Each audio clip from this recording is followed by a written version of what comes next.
through a world of ice and silence. Their destination, the Soviet port of Murmansk, is more than just a waypoint. It is survival. Each crate, each tank, each shell aboard these ships carries the lifeblood of the Eastern Front. Without them, the Red Army would falter, and the entire balance of the war could tilt toward the Reich. This is Convoy JW51B, one of many Allied lifelines stretching across the North Atlantic into the frozen seas of the Barents. Escorted by a small but determined British force, it battles not only the elements but also the unseen predators that lurk beneath and beyond the horizon. German U-boats, shadowing destroyers, and the heavy cruisers of the Kriegsmarine's Northern Fleet. The Arctic, convoys were among the most dangerous assignments of the war. Temperatures dropped to 40 degrees Celsius, seas froze over the decks, and storms could shatter steel like glass. The men who sailed these routes joked grimly that they faced three enemies, the Germans, the cold, and the sea, yet they sailed. Anyway, through fog and darkness, knowing that the war in the east depended on their endurance. For the Germans, the convoys were a direct insult. Despite months of air raids and submarine attacks, Allied supply lines to the USSR remained alive. In Berlin, Hitler fumed.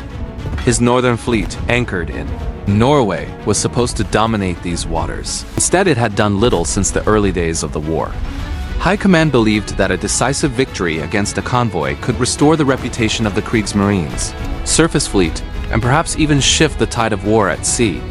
Thus, in the final days of December, the German Navy launched Operation Regenbogen, Rainbow.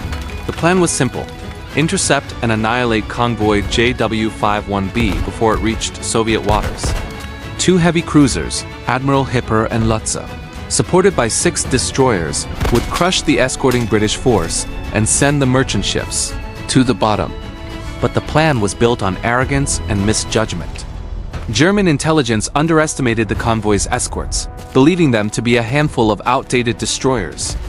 They did not account for British radar superiority, nor for the iron discipline of the Royal Navy captains who had weathered years of Atlantic warfare. At Scapa Flow, Commander Robert Sherbrooke, a calm, pragmatic officer of the Royal Navy, received his orders. He would lead the escort group aboard HMS Onslow, accompanied by destroyers Obdurate, Obedient, Achates, Orwell, and 2 smaller trawlers. Sherbrooke understood the odds. If German surface ships appeared, his tiny squadron would be hopelessly outgunned. Yet his mission was clear: protect the convoy at all costs. As the convoy entered the Barents Sea, the conditions worsened. Darkness was near total. Daylight lasted only 2 or 3 hours. Blizzards swept across the sea, reducing visibility to mere meters. Ice coated every surface, turning decks into traps and gun mounts into frozen sculptures. The men chipped away at the ice endlessly, knowing that too much weight could capsize the ship. In the black hours before dawn, radio silence hung like a curtain. The convoy crept eastward under cover of snow squalls, the ships forming a ghostly column. Somewhere beyond the horizon, unseen eyes were watching. German reconnaissance aircraft had already spotted their wake days earlier. Now, in the fjords of northern Norway, Vice Admiral Oskar Kummetz prepared his attack force. The Germans believed this would be an easy hunt. Their cruisers carried 8-inch guns, enough to obliterate a destroyer with a single salvo. Their destroyers were fast and lethal. But Kummetz faced one crucial enemy he could not outgun: the Arctic itself. Storms and near-zero visibility made coordination nearly impossible. Radio signals crackled and vanished in the auroral static. The sea, half-frozen and chaotic, punished every movement. On the night of December 30th, JW51B sailed unknowingly into history. The convoy was split slightly by bad weather. Several merchant ships lagged behind, their engines laboring through the heavy ice. Sherbrooke repositioned his escorts, forming a protective arc around the vulnerable center.